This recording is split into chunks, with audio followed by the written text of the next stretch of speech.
U.S. President Donald Trump and North Korean leader Kim Jong-un have both arrived in Vietnam on the eve of their second summit, at which they'll tackle the implementation of a Korean pledge to renounce nuclear weaponry. Trump flew into Vietnamese capital Hanoi on Air Force One, touching down just before 9 p.m. local time on Tuesday. Kim arrived by train early in the day after a three-day, 3,000 kilometers journey from his capital, Pyongyang, through China. He then completed the last stretch by car.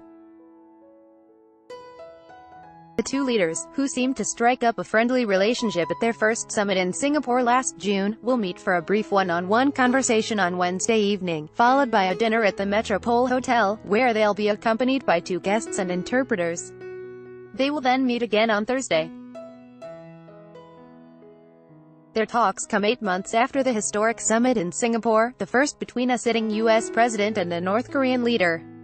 The first meeting was all about breaking the ice after decades of war and bitter animosity between their countries, but this time, there will be pressure on both to move beyond the vaguely worded commitment they made in Singapore to work towards the complete denuclearization of the Korean peninsula. Trump said last year he and Kim fell in love, and on the eve of his departure for the second summit said they had developed a very good relationship. Vietnam, relishing its new role as mediator, could serve as a model for North Korea as it seeks a path out of isolation. Vietnam is thriving like few places on Earth.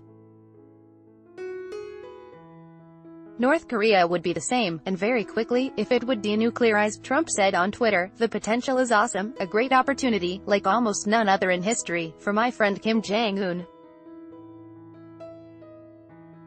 We will know fairly soon. Very interesting. Trump's critics at home have warned him against cutting a deal that would do little to curb North Korea's nuclear ambitions, urging specific, verifiable North Korean action to abandon nuclear weapons.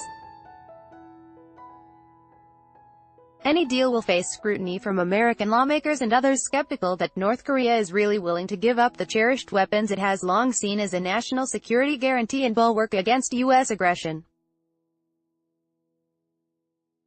In return, Kim would expect significant U.S. concessions such as relief from punishing sanctions and a declaration that the 1950-53 Korean War is over. Vietnamese officials were on hand to greet Kim at the station in Dong Dang town after he crossed the border from China.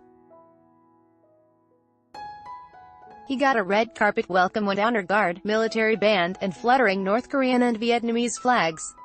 U.S. Secretary of State Mike Pompeo also arrived on Tuesday and met Vietnamese Foreign Minister Pham Binh Minh for talks.